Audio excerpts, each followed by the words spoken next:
Pronto, estamos ao vivo. Quer dizer, estamos gravando. Olá, pessoal, sejam muito bem-vindos ao nosso quinto episódio do SumaCast. No episódio de hoje, a gente vai conhecer melhor a história de um cara que se formou no ITA em 2019 no curso de Engenharia Mecânico-Aeronáutica. Durante a graduação, ele participou da Associação Atlética, é muita coisa, vou até olhar aqui na minha cola. Participou da Associação Atlética do ITA, foi gerente de projetos na Associação Acadêmica Santos Dumont, presidente do Centro Acadêmico, além de ter experiências profissionais na Ambev, na Delphos e atualmente atua como engenheiro de operações de voo na Embraer. Além disso, em 2022, ele passou por um momento extremamente delicado ao ser diagnosticado com um tumor no cérebro. Matheus Sombra, seja muito bem-vindo, é um prazer ter você aqui hoje. Muito obrigado aí, Gabriel. Muito massa a oportunidade de estar aqui conversando aí, participando aí uma das primeiras edições aí do SumaCast. Então, vai ser uma experiência muito massa. Então, parabéns aí primeiro, né, pela iniciativa, pessoa aí que inspira pra caramba. Então, vamos seguir aí. Vamos lá.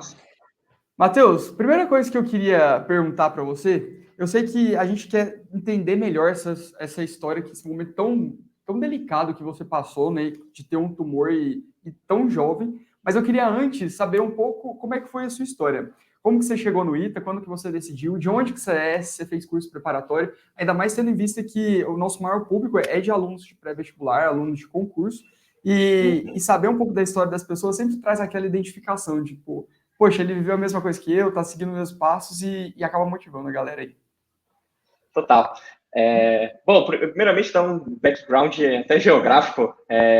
Eu nasci no Sul, na verdade, eu nasci no Paraná, cidadezinha lá do interior que chama Francisco Beltrão, fica pertinho ali de Pato Branco, só que eu fiquei só 2 meses lá, foi só de berço, porque meu pai ele era gerente de logística na Sadia, e por conta disso, eu era transferido várias vezes lá por conta do trabalho. Então, eu passei 2 meses em Beltrão, aí de lá fui para Curitiba eu passei 1 ano e meio, aí de Curitiba eu fui para o Rio eu também passei 1 ano e meio, só que até lá eu não lembro de nada, porque eu ainda era muito novo. Aí fui para Cuiabá, passei 1 ano, depois fui para Brasília, onde eu passei 3 anos.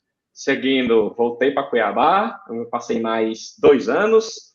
Depois a gente foi para Matinhos, no litoral do Paraná. E lá, a minha mãe quis vir para Fortaleza aqui para cuidar um pouco da família, do meu avô, do meu tio. E a gente veio. Resultado, eu cheguei aqui com 10 anos, sendo que era a minha já 7ª cidade que eu estava morando. Então, foi um senhor nomadismo, assim. Foi bem nômade nesses primeiros 10 anos. Então, na prática, eu falo, inclusive, que eu nasci no Sul, mas na prática eu sou do Ceará, porque eu construí realmente a minha mente, a minha cultura, o meu sotaque também, tá tudo aqui praticamente. Então, na prática eu sou aqui do Ceará. E, bem, sobre a trajetória do ITA, eu conheci o ITA no 9º ano, na verdade, mas foi por conta de um cunhado meu, que ele chegou para mim um belo dia e comentou: ô, Matheusinho, você gosta tanto aí de exatas, assim, você gosta de estudar, faz algumas Olimpíadas aí de exatas, informática e tal, por que você não tem Twitter? Aí o que é esse negócio, né? Eu nem sabia na época o que era. Aí eu fui atrás, aí conversei um pouco com ele, conversei um pouco com os meus pais, vi o desafio que era o vestibular do ITA também, e, eu vou encarar o desafio. Mas eu não entrei já na preparação no 9º ano, nem no primeiro. Eu entrei na preparação para o ITA oficialmente no 2º ano, no ensino médio, que foi no colégio Aritsá. E foi lá que eu segui até a tão sonhada aprovação ali, graças a Deus. E o meu tempo total de preparação lá foi de 3 anos e meio, que foi essa metade do 2º ano, mais o 3º ano e 2 anos de cursinho. Então, no total, desde que eu cheguei, foram 3 anos e meio aí de preparação. E foi um ritmo de crescimento, assim, gradual, mas constante, bem bacana, principalmente com relação ao ritmo de estudos. Assim, porque eu não tinha costume de estudar muito fora do horário de aula, assim. O pessoal lá na turma ITA, mesmo tendo aula só à tarde ali, de 1h30 a 5h30 ali, mais ou menos, chegava 8 da manhã e ia embora bem mais tarde, depois que acabava. Eu não tinha esse ritmo no início, mas eu via que estava necessário. Primeiro que eu pulei eu dei um salto de matéria muito, muito elevado quando eu saí da turma regular ali para a turma I. Então, já tinha perdido muita coisa. E então eu estava tendo que estudar por outros horários também, fui atrás de livros e fui pegando o ritmo aos poucos. Aos poucos eu fui começando a ficar até um pouco mais tarde, depois eu fui começando a chegar um pouco mais cedo, fui pegando o ritmo aos poucos. Legal. Então foi um negócio gradual, assim. Então, no terceiro ano eu cresci bastante no decorrer do ano, mas eu tinha noção que, se eventualmente não passasse no terceiro ano, estava ok, que eu tava noção do ritmo que eu estava lá naquela época, então, de fato, eu fui mais ou menos um pouco abaixo da média ali, mas consciente, vamos tentar mais um ano. E aí, no primeiro ano de cursinho, foi o ano que eu mais estudei, disparado, foi o ano que eu mais dei o gás, assim, estudando, que eu cresci muito mais, assim. Então, eu estava bem confiante, mas o vestibular veio com algumas surpresas, principalmente a prova de física, que foi quando entrou relatividade. Então, pegou muita gente de surpresa nesse vestibular, que é o vestibular de 2014 2003 para 2014. Então, pegou muita gente de surpresa, aí esse aí me cortou. E eu fiquei balançado de tentar mais um ano, mas eu conversei com o meu coordenador lá da turma ITA, que também era formado no ITA, inclusive. Aí falou, não, cara, tenta mais uma vez aí, eu acho que você consegue, a gente dá o apoio. E eu fui para mais um ano, segundo ano de cursinho, e foi um ano muito divertido, assim, porque eu não estava tão, assim, bitolado nos estudos, porque eu considerava que eu estava com um crescimento bacana. Continuei na minha disciplina, né, com certeza, fui mantendo o ritmo, sempre refazendo todo o material, simulados e tudo, então estava sempre lá crescendo bem. E foi um ano que eu estava muito bem confiante, assim. Então, inclusive, quando eu estava mais ou menos perto, ali, eu acho que era lá para setembro, outubro, eu estava conversando com a minha irmã um dia, e ela chegou a perguntar para mim, ô irmãozinho, você já pensou no que você vai fazer se você não passar no ITA? Aí eu peguei e respondi assim, não, pensei não, porque eu vou passar. Então, eu estava com essa confiança, assim, então foi bem legal, e essa confiança gerou um bom resultado. Então, eu consegui ser aprovado no vestibular de 2014 para 2015, foi bem bacana. Então, foi uma trajetória bem legal, não foi nada fora da curva, foi só um crescimento constante ali, gradual, e a gente foi pegando ritmo e deu certo ali, graças a Deus. Que ótimo. É aquela coisa de dar tempo ao tempo, né? As pessoas querem chegar no ponto B sem sem trilhar o caminho até chegar do ponto A até o ponto B, né? Então, acha que com um mês já vai desenvolver uma rotina de estudo, acha que com 6 meses já vai ter visto o conteúdo inteiro de um vestibular concorrido, seja ITA, seja medicina, qualquer prova concorrida. Precisa de tempo de preparação, né? Você precisa ter uma dedicação. É uma frase de Santa Teresa d'Ávila que é famosa, que eu estou sempre falando, que é justo que muito custe o que muito vale. Então, com certeza. Vale muito entrar numa faculdade concorrida, numa boa faculdade, então é justo que você tenha que se dedicar muito para isso, né? Então, que ótimo, bacana perspectiva. Legal mesmo. Você já fazia Olimpíada Científica nessa época ou você não costumava fazer? Cara, eu fiz algumas Olimpíadas de exatas, eu fui bronze uma vez na UBF, fiz algumas Olimpíadas de robótica, mas só prova teórica. Tinha algumas coisas de programação também. Participei de OBM também, mas nunca fui tão medalhista assim. Cheguei a fazer seletiva, essas coisas. Mas eu participava. Vez ou outra, participava de algumas Olimpíadas assim. Eu gostava. Mas era legal, bem bacana. Legal.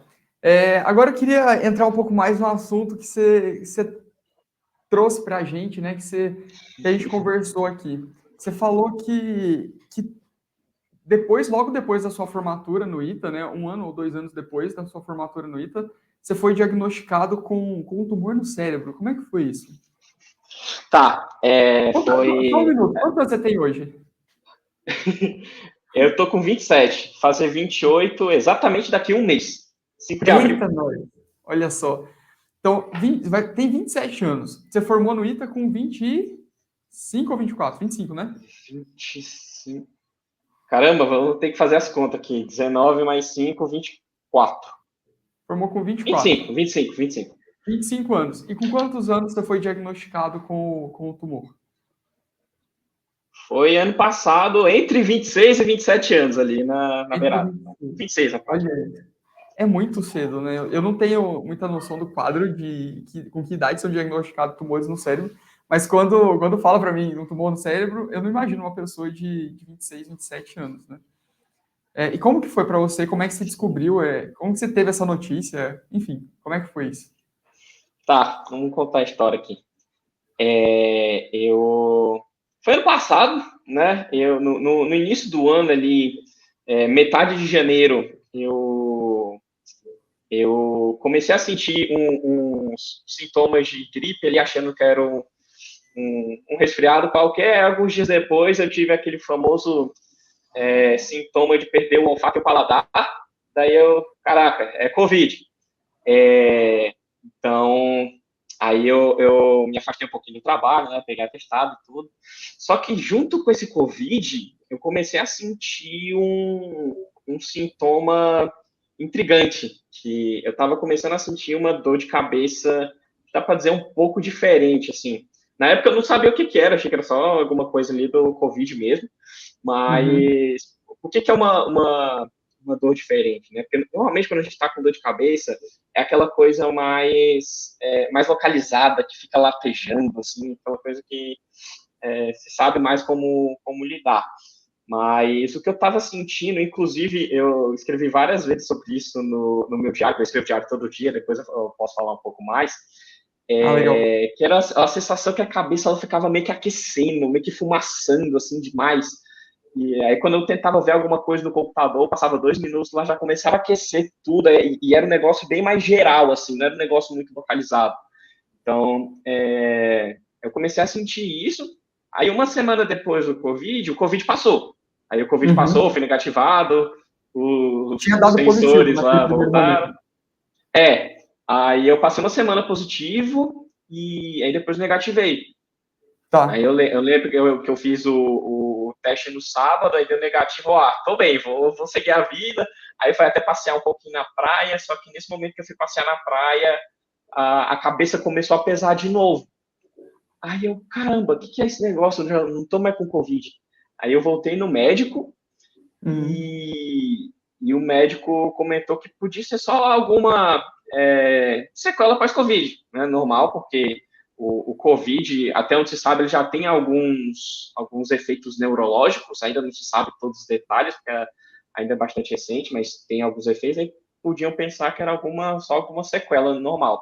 Então, me passaram um tratamento lá, um remédio lá para sinusite, suspeitava que podia ser algo assim nesse sentido, e eu comecei a tomar antibiótico e estava tomando remédio para dor de cabeça também.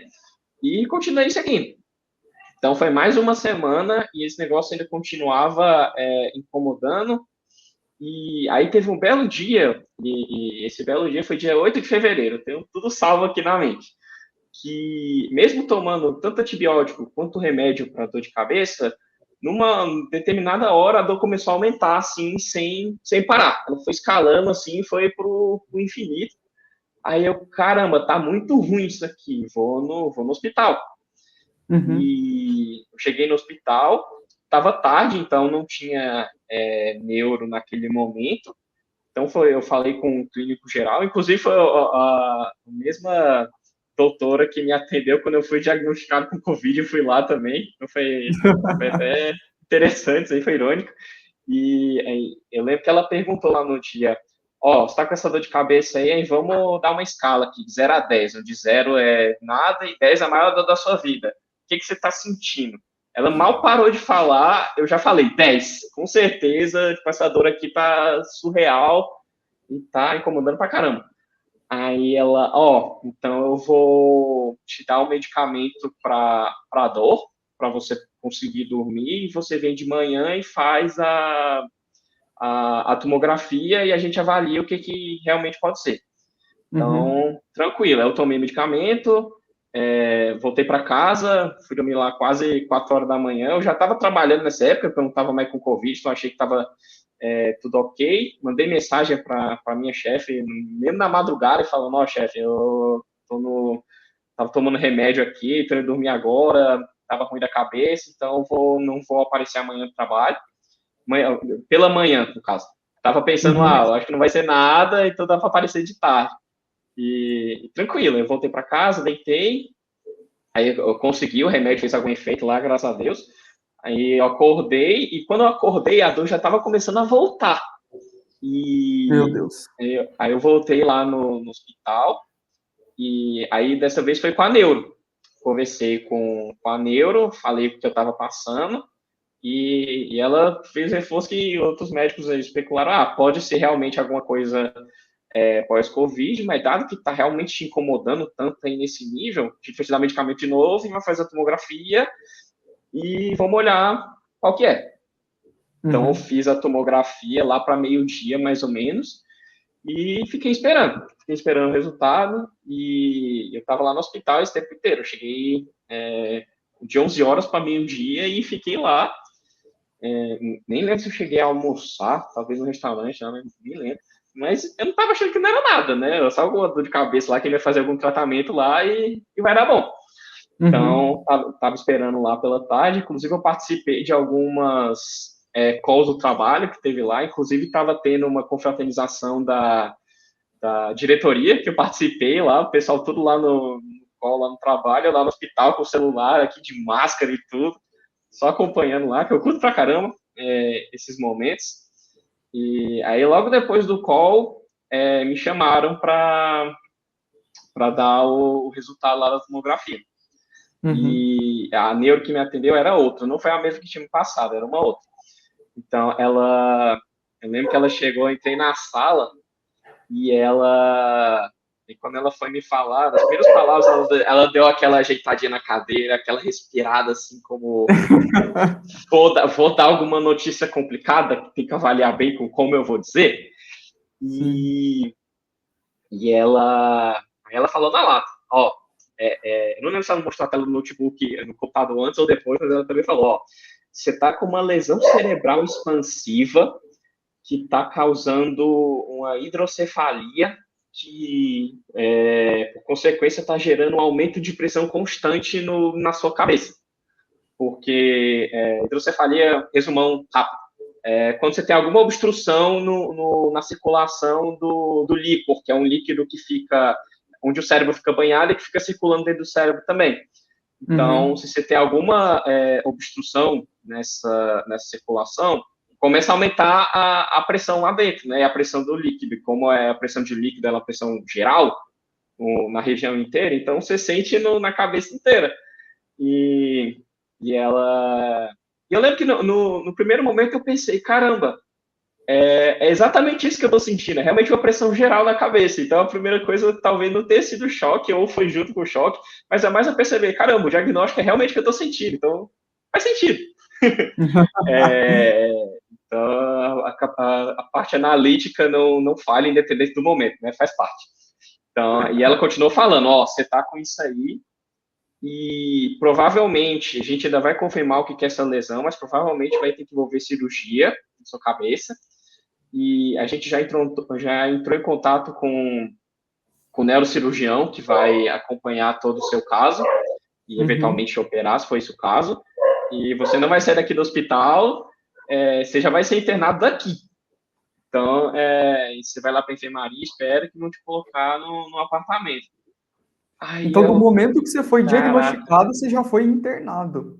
Sim, eu nem saí do hospital. Daquele momento, foi 40 dias aí até eu sair do hospital de vez. Eu saí uma vez para fazer ressonância só. Hã? E como é que você falou isso para sua família? Como é que foi contar isso para seus pais, para sua irmã? Então, eu fico até resgatando essas mensagens de vez em quando. Primeiro eu fui, quando eu fui no hospital no dia anterior para tomar o medicamento lá, meu pai foi comigo, né? Então, aí eu tomei o medicamento, estava lá comigo e tudo, então já tinha noção do que estava acontecendo.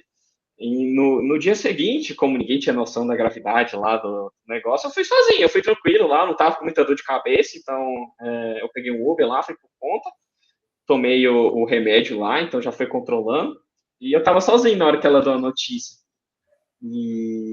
Mas eu avisei na mesma hora. Eu mandei mensagem pro meu pai, aí eu falei pro meu pai, pai, tô aqui no hospital, primeiro vou fazer a tomografia, e tiver o resultado eu te aviso. Aí depois que eu peguei o resultado, eu mandei mensagem para ele falando, saiu o resultado, eu tô com uma lesão no cérebro, provavelmente vai ter que operar, o doutor responsável lá que vai me acompanhar, o doutor Flávio Leitão, e eu vou ficar internado já aqui, e eu já tô aqui na enfermaria, e eu lembro que eu escrevi assim, mas vem com calma. Olha o tanto de coisa que eu tenho aqui, mas vem com calma, vem tranquilo, que estamos bem. Era bom, é isso aí. E aí ele veio, tô no trabalho aqui, mas já eu chego. Ele chegou alguns minutos depois. E tem outro detalhe, que a doutora me falou também que eu tinha feito bem, porque eu dei uma resposta rápida.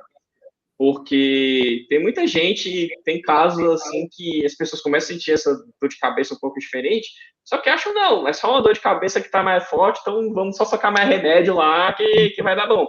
Só que o negócio pode começar a sair do controle lá, pode ser uma enxaqueca, alguma coisa, começa a sair do controle e fica muito mais difícil de lidar.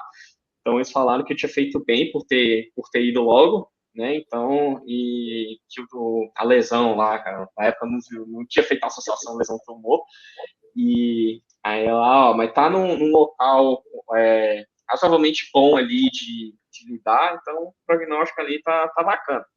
Então eu mandei mensagem lá pro meu pai, ele apareceu. E aí eu só tomei aquele choque lá na hora, mas depois eu centrei assim, não, vamos entender primeiro o que está acontecendo. Aquele, até uma figurinha que tem, vamos nos desesperar com calma. Vamos entender o que está acontecendo. Então, vamos tranquilo, sem fazer alarde, só seguindo. Então, aí eu liguei para minha mãe, aí contei, mãe, eu tô aqui no hospital, tô com um negócio na cabeça, o bichinho crescendo aqui, mas já falaram com o doutor aqui, a gente vai averiguar certinho o que é o caso para estruturar os próximos passos. E aí eu falei com a minha mãe, aí eu liguei para a minha irmã também, falei a mesma coisa, e eu falei com um casal de amigos meus também que são médicos. E para esses três, eu falei também o nome do doutor que me acompanhar, que era o doutor Flávio Leitão. E eu falei, aí continuei lá na enfermaria, meu pai já tinha chegado. Aí essas 3 vias que eu conversei, me retornaram falando praticamente a mesma coisa. Esse doutor aí que vai te acompanhar é um cara muito animal. O cara fez mestrado na Europa, é presidente dos congressos de neurologia aí. Então, você está em boas mãos.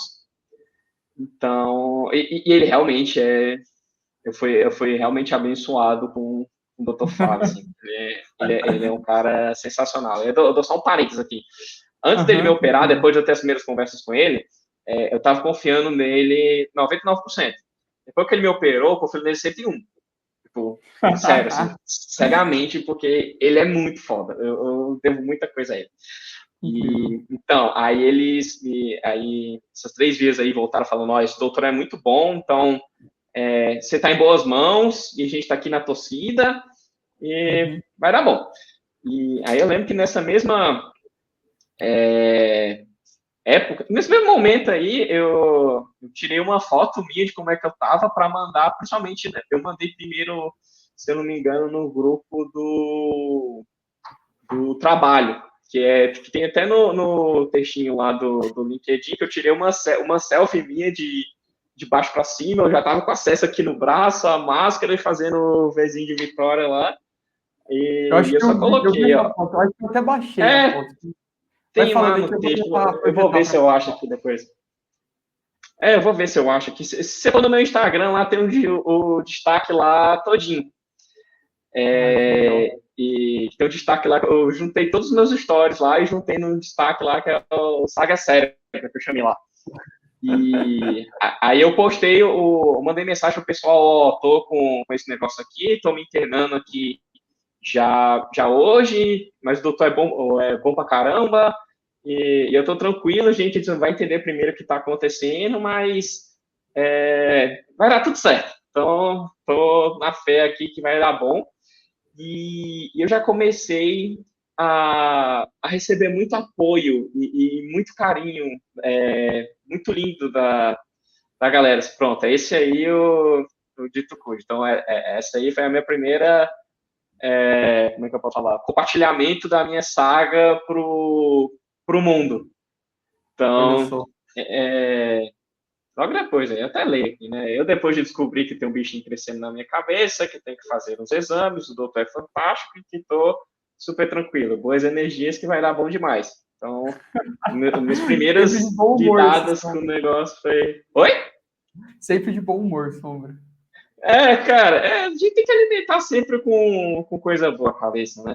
E eu comecei já recebendo muito apoio, muito carinho legal vindo de todo lado que eu estava falando. Eu estava falando com o pessoal do trabalho, falava com os meus amigos, falava com o pessoal do Pacua, que é a atividade que eu faço lá, que é um conhecimento oriental muito bacana. Que eu estou dando aula de arco e flecha agora, a coisa mais inusitada que tem no Pacua, eu gosto pra caramba.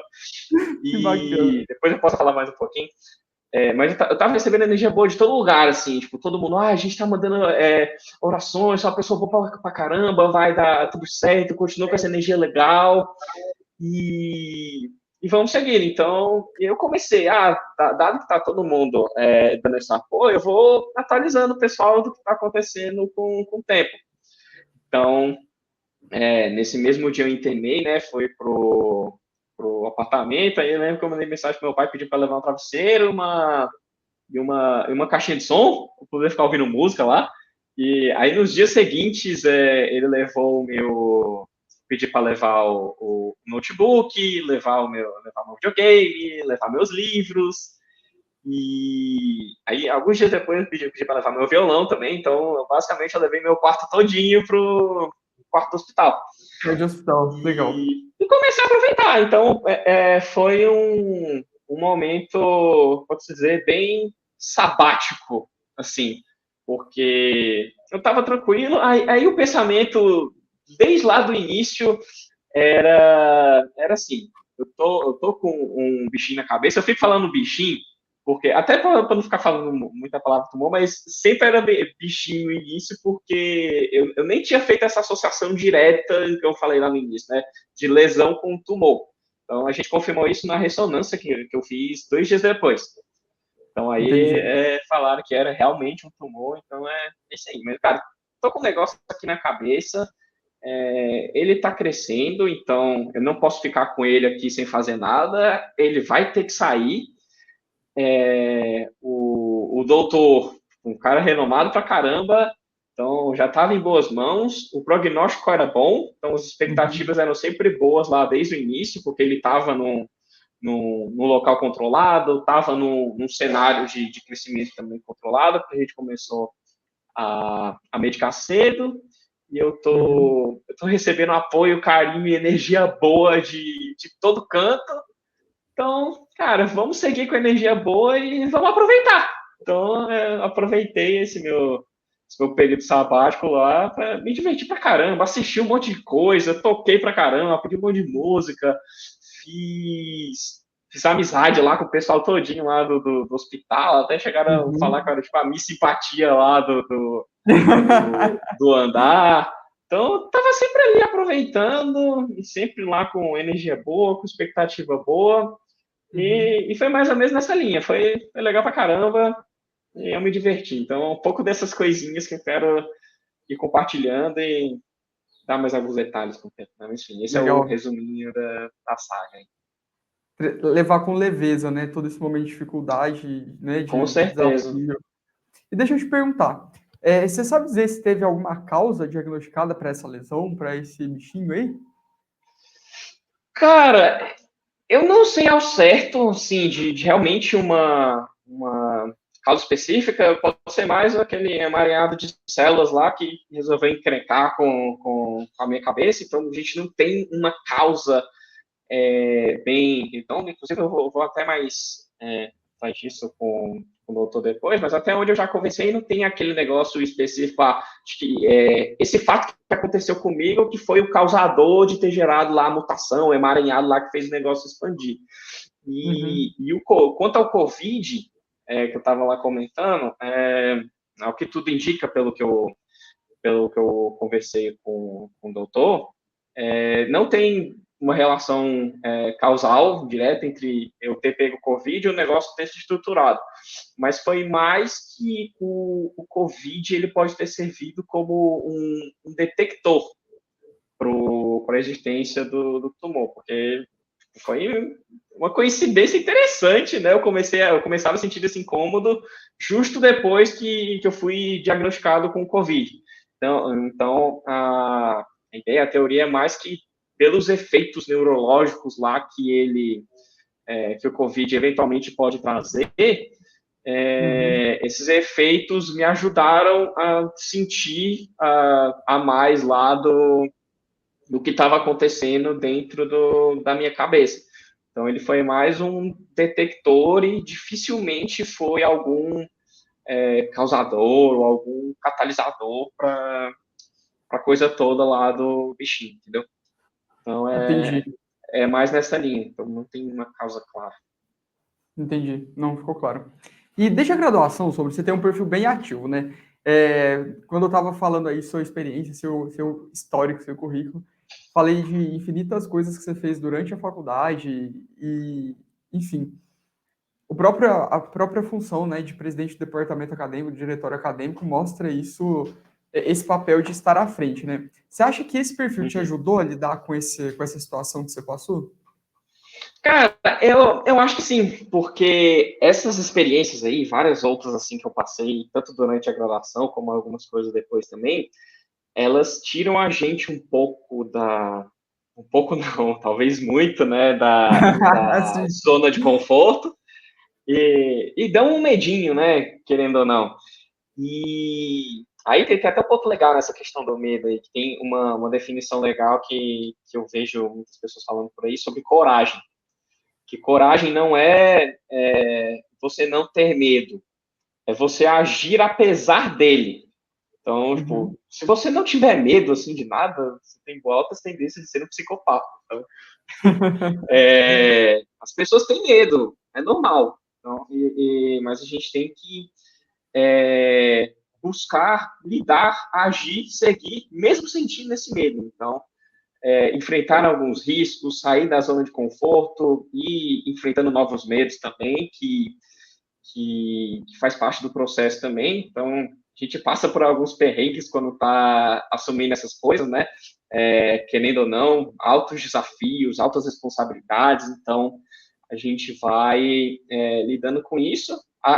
No início, tipo, nas primeiras grandes experiências, grandes desafios que a gente enfrenta, a gente tende a ter mais dificuldade, né, de lidar, faz parte, a gente fica ansioso, a gente vai atrás de pedir muita ajuda, inclusive pedir ajuda a gente pode pedir constantemente, né, isso vai na questão da humildade também, da gente considerar que a gente nunca vai saber tudo, então, às vezes dá mais ansiedade, dá mais nervosismo, principalmente nos primeiros momentos, só que conforme você vai ousando mais, você vai criando melhores formas de lidar com essas dificuldades que você possa ter. Então, pelo menos no meu caso, né, a gente aprende a analisar melhor o que está acontecendo, diferentes cenários, e atrás de reunir informações para ter bem mais segurança do que você está enfrentando,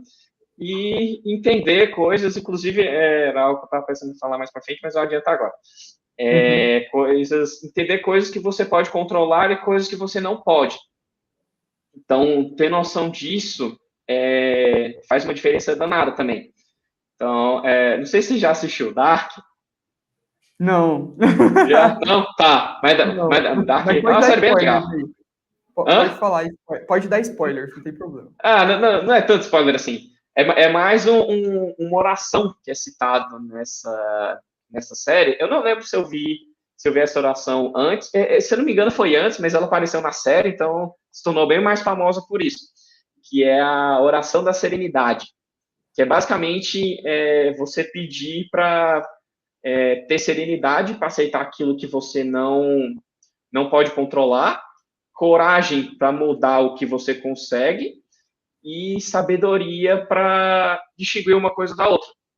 Então, você ter noção do que a gente consegue controlar faz uma diferença danada. Aí tem essa oração e também tem o princípio 90-10, que eu acho bem bacana também, que diz que 10% dos efeitos que o universo realmente causa na gente vem do que de fato acontece. Então, os acontecimentos externos que nos afetam. Então, 10% dos efeitos são os acontecimentos em si. Só que 90% do como que o universo vai interagir com a gente vem de como a gente lida com as coisas.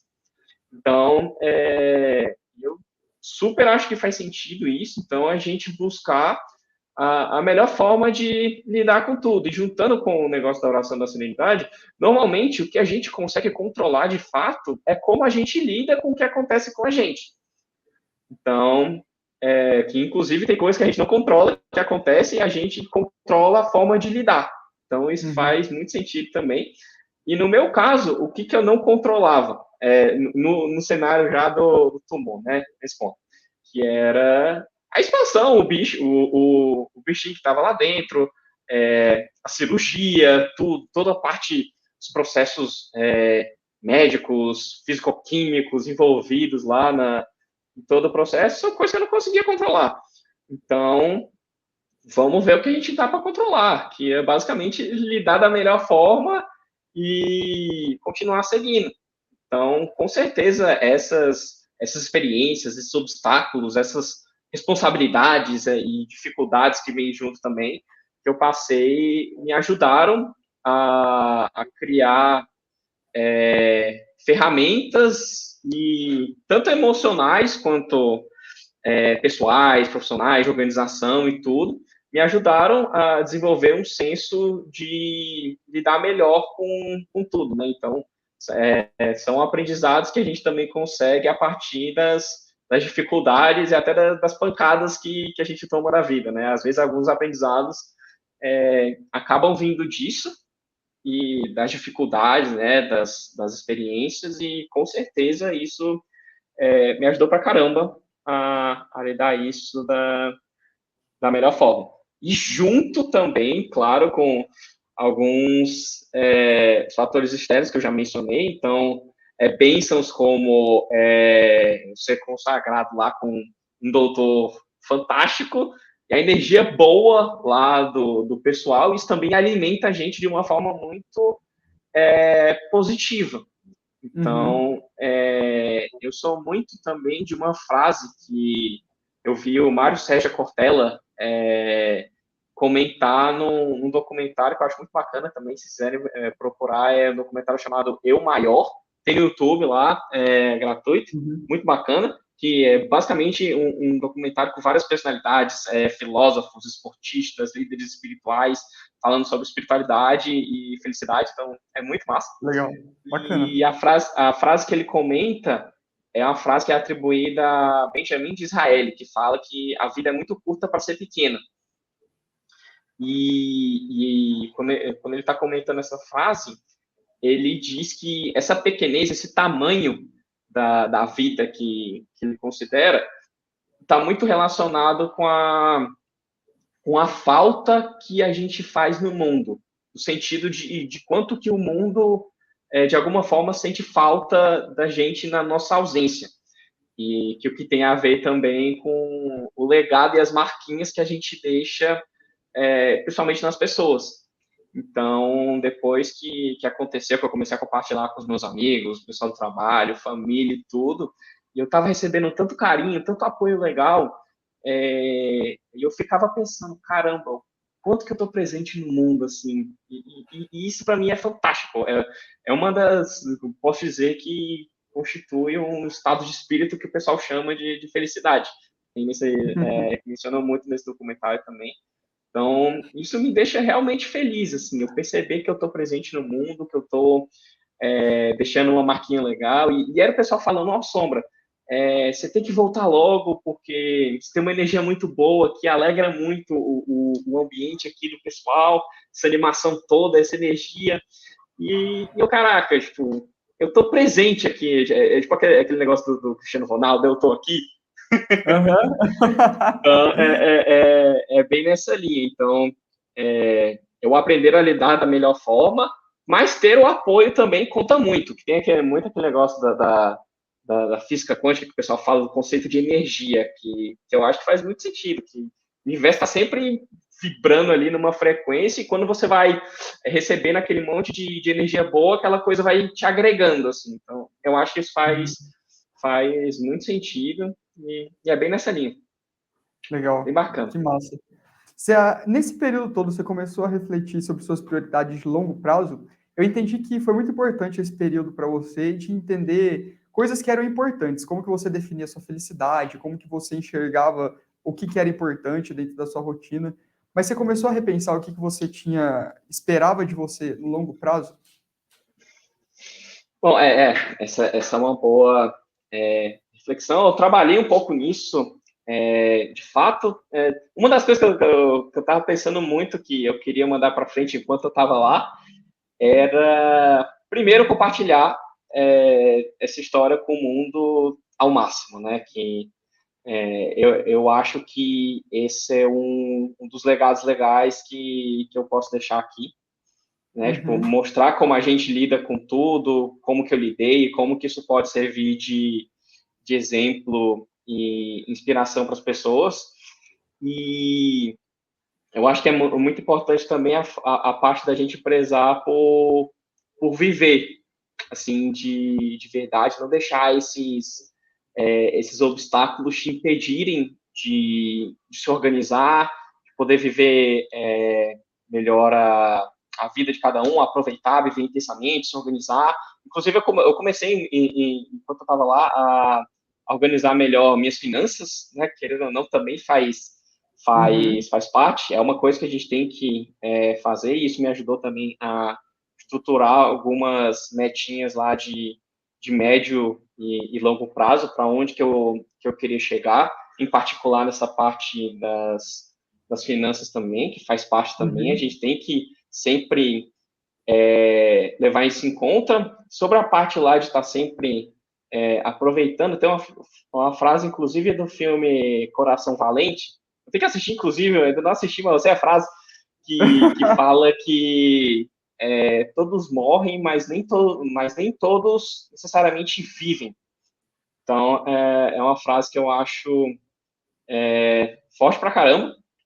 Então, a gente tem que viver o momento presente, a gente aprende com o passado, se organiza para o futuro, mas a gente tem que estar aproveitando o presente também. Então, buscando experiências novas, sempre se renovando, buscando conhecimento, né? Então, estudando sempre coisas novas ali do que dá para praticar, mas aproveitando o presente também. Então, inclusive, tem uma frase, eu gosto de ficar fazendo referência de frase assim. Essa aqui é do Kung Fu Panda, que bem louca, né? Foi de filosofia para filme, para série, agora meteu um Kung Fu Panda no meio.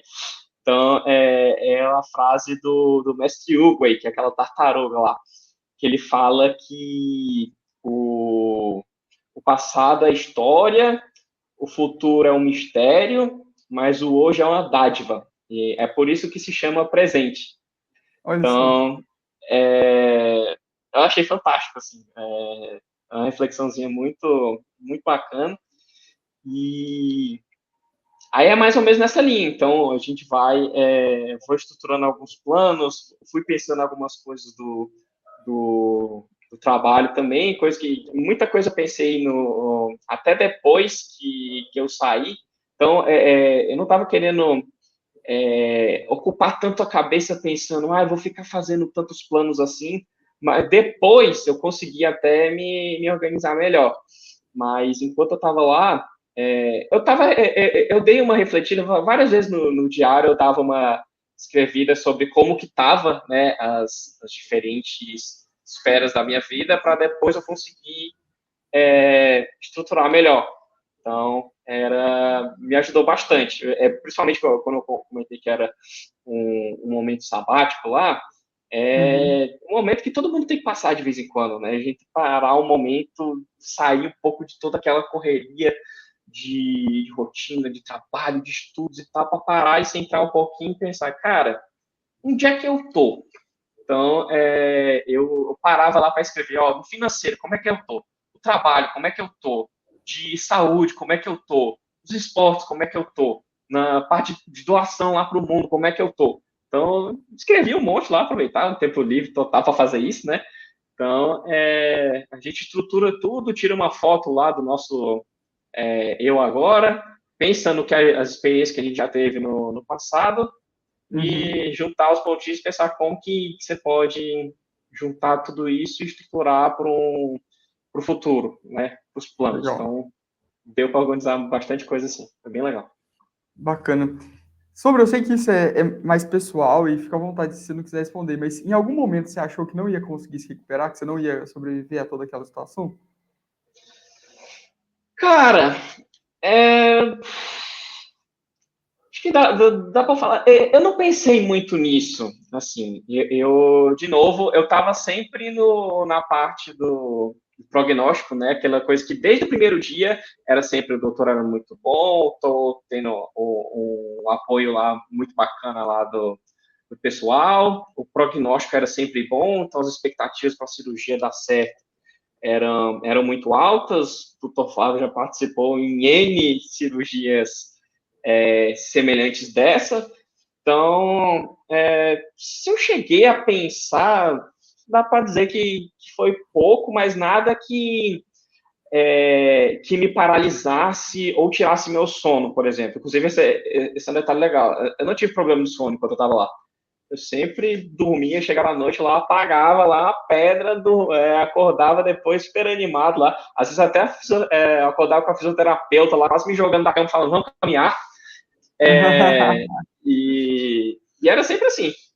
Então, Legal. teve uma vez só que eu tive uma dificuldadezinha lá para dormir, mas de 40 dias, então foi só uma e não estava nem perto lá da cirurgia, mas eu consegui recuperar depois, então foi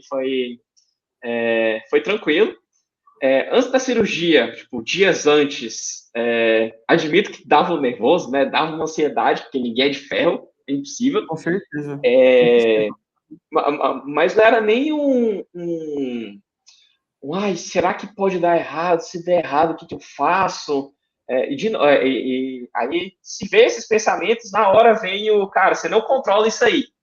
Então, segue no outro caminho, vai pensando lá coisa boa, se eventualmente acontecer alguma coisa, a gente lida, mas sempre vislumbra as coisas boas e graças a Deus só veio coisa boa, né? Então, tanto que tinha alguns riscos, né, associados a essa cirurgia, que eu podia ter alguns problemas de memória, porque a região onde estava lá o tumor, ele fica perto de uma região do cérebro que chama tálamo, que é relacionada à memória, então eu podia ter alguns problemas de memória e eventualmente perder alguma movimentação de alguma parte do corpo. Mas eu só fui descobrir isso horas antes, porque umas 12 horas antes, assim, na noite, porque o doutor veio falar comigo, porque tem que falar, né? Quando você vai fazer cirurgia, você tem que deixar o paciente, ou pelo menos os responsáveis, cientes do que pode acontecer. Então, aí ele me passou essa relação, então eram poucas coisas, mas tinham riscos, né? Só para deixar a gente ciente. Aí não, confio no doutor e vamos para lá. E no momento eu cheguei a pesquisar o que podia acontecer, como é que era a cirurgia, como é que eram os detalhes e tal. Cara, deixa com quem manja e a gente aproveita aqui. A única coisa que eu fiz, para não dizer que eu não pesquisei nada, foi acho que no dia seguinte a eu ter internado, alguns dias depois, eu fui atrás só de entender o que era a hidrocefalia. Então, eu só dei uma pesquisada no YouTube lá, peguei um vídeo lá de meia hora, tem umas anotações aqui no meu bloquinho, mas é só para entender o que era o negócio. Não foi atrás de tratamento, não foi atrás de cirurgia, não foi atrás de olhar nada disso. Para não ocupar a cabeça com coisas que eu não consigo controlar, né? Então, esse negócio do controle eu sempre vou reforçar. O que você não controla, cara, não foca. Foca no que você pode controlar, vai lá fazer essas coisas, cresce, desenvolve e lida lá da melhor forma. Então, aí depois da cirurgia, eu fiquei eu tive uma dor de cabeça que ficava enchendo o saco depois da cirurgia, e eu ficava sempre questionando o que era essa dor de cabeça. Aí, às vezes eu pensava, pô, essa dor tá incomodando, o que será que é? O tumor já saiu, então o que é esse negócio? Mas, conversando muito lá com o doutor, a gente entendeu que, na verdade, porque, tipo, querendo ou não, a gente mexeu no cérebro, né? E quando a gente mexe nele, ele fica tentando voltar ao estado normal dele, lá, assim, realocar tudo. E isso pode dar alguns efeitos. Então, isso varia de organismo para organismo.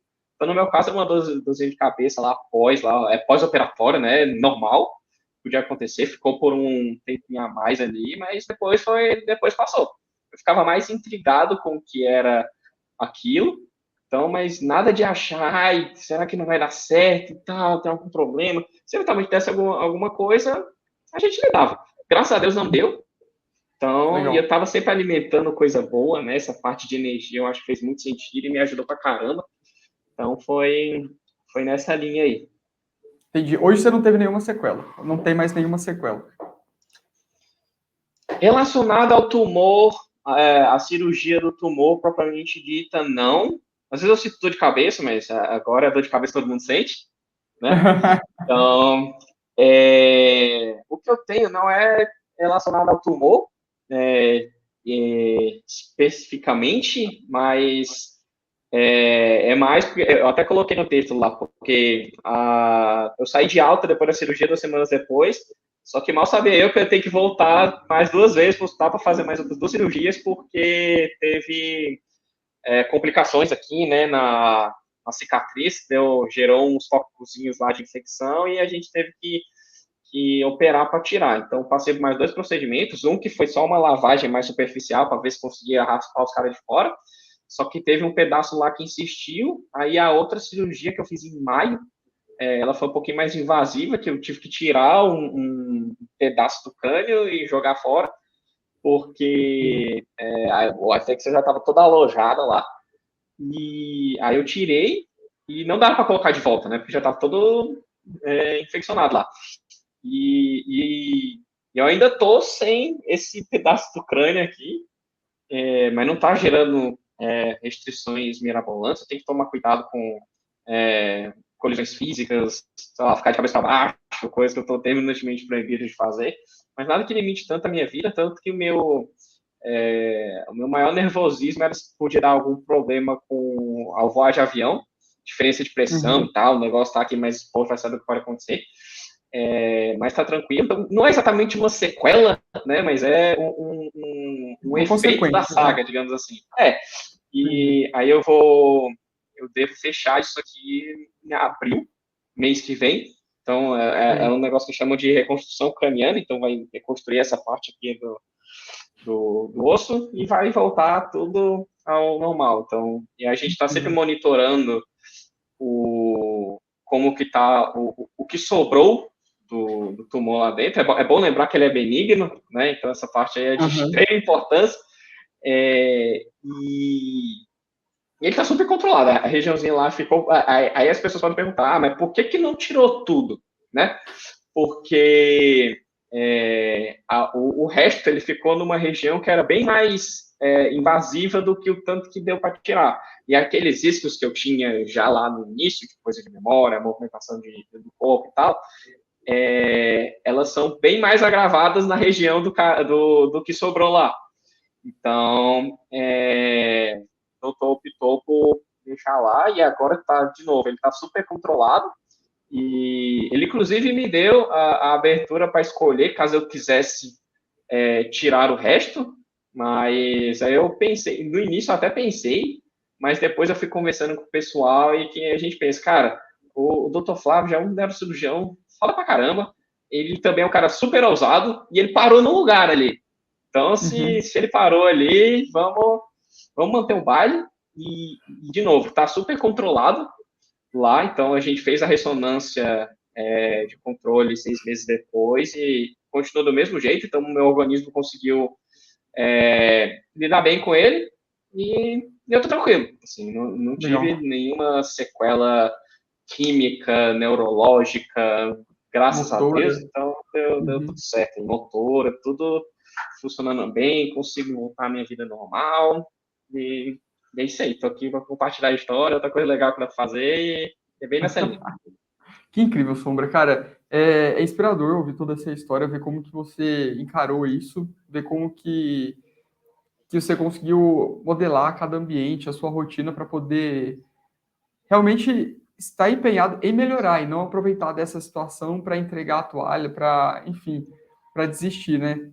E tendo isso em mente, ainda mais com a quantidade de pessoas que a gente fala que estão numa situação de vestibular, de preparação e de estudos, e que acham, têm em mente que essa é a pior fase da etapa da vida delas, que elas não vão conseguir, que é muita pressão para elas, que é extremamente difícil estudar num nível intenso, e que acabam não tendo uma rotina, ou elas acabam mais judiando de si mesmas do que tendo uma rotina saudável e que leva à aprovação. E agora você descobriu um novo limite, né, para a dificuldade, tendo uma doença tão séria e sendo tão novo, tão jovem. Que recado, então, você deixaria para essas pessoas que estão em fase de estudo e acham que não vão conseguir o que sonham e acham que a maior dificuldade delas é conseguir estudar nesse momento? Bom, primeiro, eu acho que a gente tem que buscar ter uma boa motivação, né, para seguir em frente, seguir no objetivo. Inclusive, eu vi um podcast ontem, inclusive, do Sócios Podcast, que fala sobre como funciona o cérebro. Então, essa questão da motivação, você tá com um objetivo bem claro, quimicamente te ajuda a absorver melhor informação daquilo que você está fazendo que leva bem para aquele objetivo.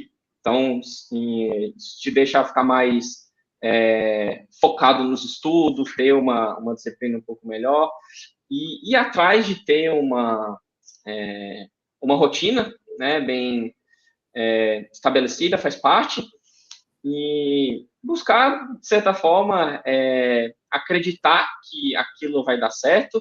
Se tiver um pouco mais de dificuldade, dá para buscar apoio também, ter o apoio faz parte, então a gente não tem que ser...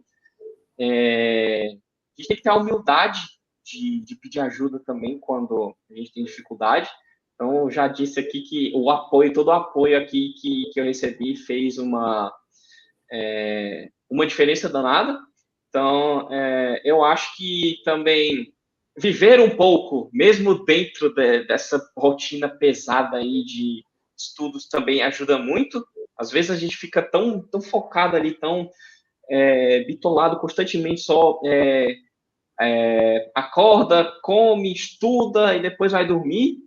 Então, eu acho que tem que ter algo nesse meio aí para a gente poder arejar mais a cabeça, inclusive quando a gente dá uma paradinha naquele frenesi todo e dá uma respirada, a gente pode voltar muito mais focado. Então, se dar ao luxo, né, de desopilar um pouquinho, de descontrair um pouco. Quando eu estava estudando para o vestibular, inclusive, eu busquei nunca abrir mão da minha vida pessoal, das minhas interações sociais.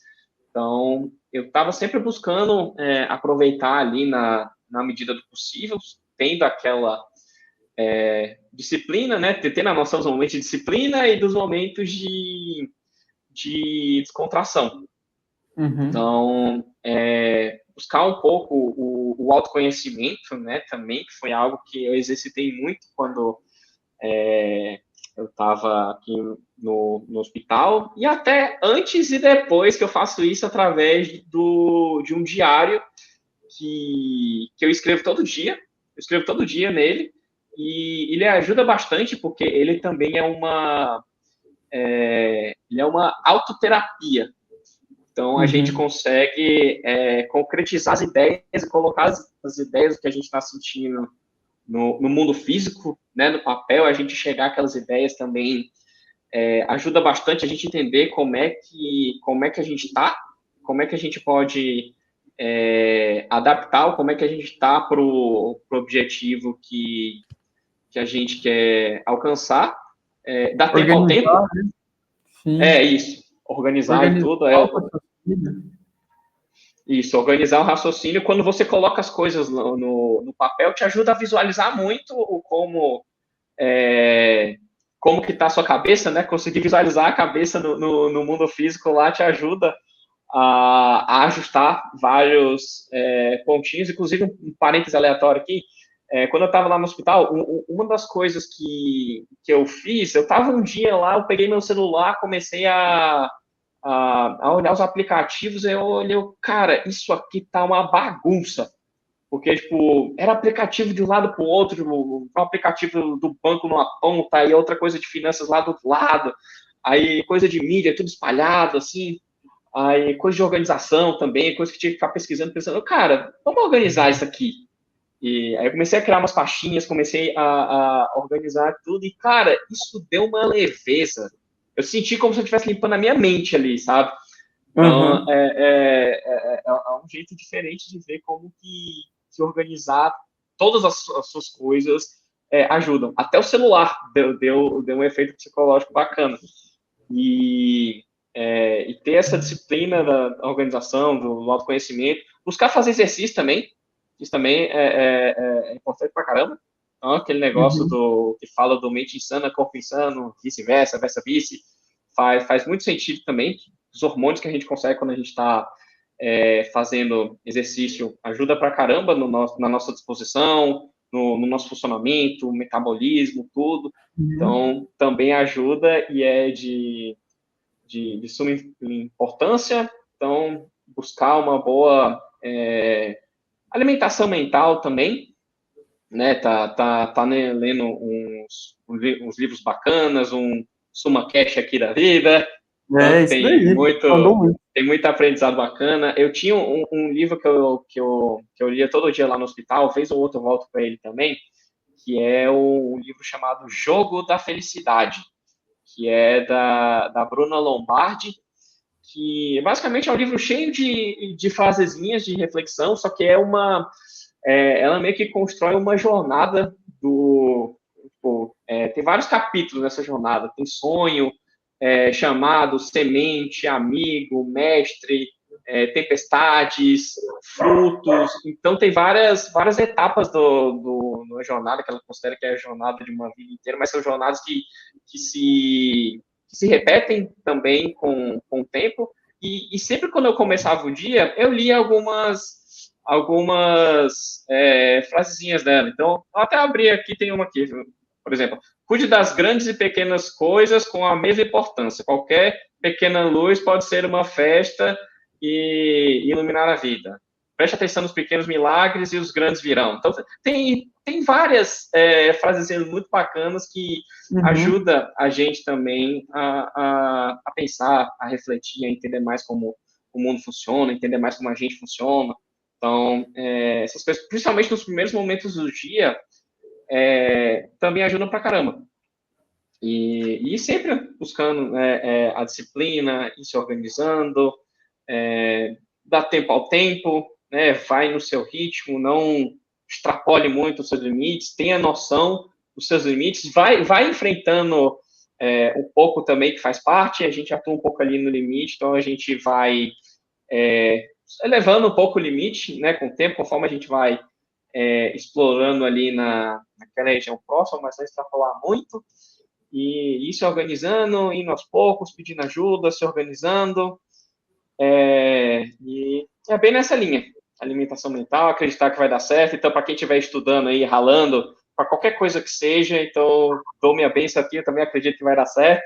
Então, eu alimento isso aí, então é bem nessa linha. Então, acreditem que vocês vão conseguir e vão atrás disso com foco, disciplina, autoconhecimento, saúde, e nessa linha aí a gente vai todo mundo crescendo junto.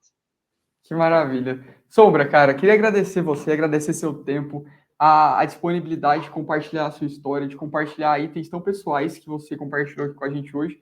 e eu tenho certeza que vai acabar ajudando, direto ou indiretamente, várias pessoas que vão te conhecer e ver que você conseguiu lidar, e a forma que você conseguiu lidar com seus problemas, que vão inspirar elas a lidarem com os delas também.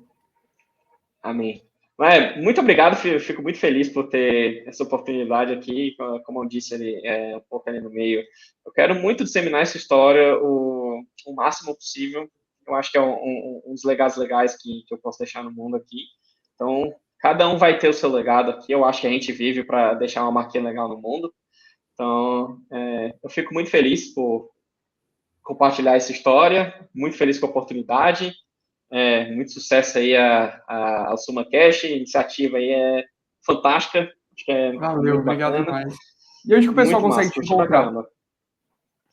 caramba. Tem o meu Instagram, né, dá pra me seguir um pouquinho da história, lá é Mateus.sombra, sem H, bom lembrar, que é o Mateus do jeito certo. Tem no meu LinkedIn também, tem o link aí do artigo que eu escrevi lá no LinkedIn, acho que dá para colocar na descrição aqui também. Boa. E tem o meu e-mail, que é coisa eu posso colocar aqui também, se quiser entrar em contato aí para qualquer coisa, qualquer dúvida, quer só bater papo, como lidar com as coisas da vida aí, qualquer coisa, entender como que a vida funciona, como é que foi o resto da minha trajetória, tamo aí também, pode entrar em contato comigo aí sem problema, e é bem nessa linha aí. Show de bola, Matheus. Obrigadão. Obrigado a todo mundo que esteve aqui com a gente, acompanhando mais esse episódio. E é isso. Chegamos ao fim do SumaCast, episódio 5. Até mais, galera. Obrigadão, pessoal.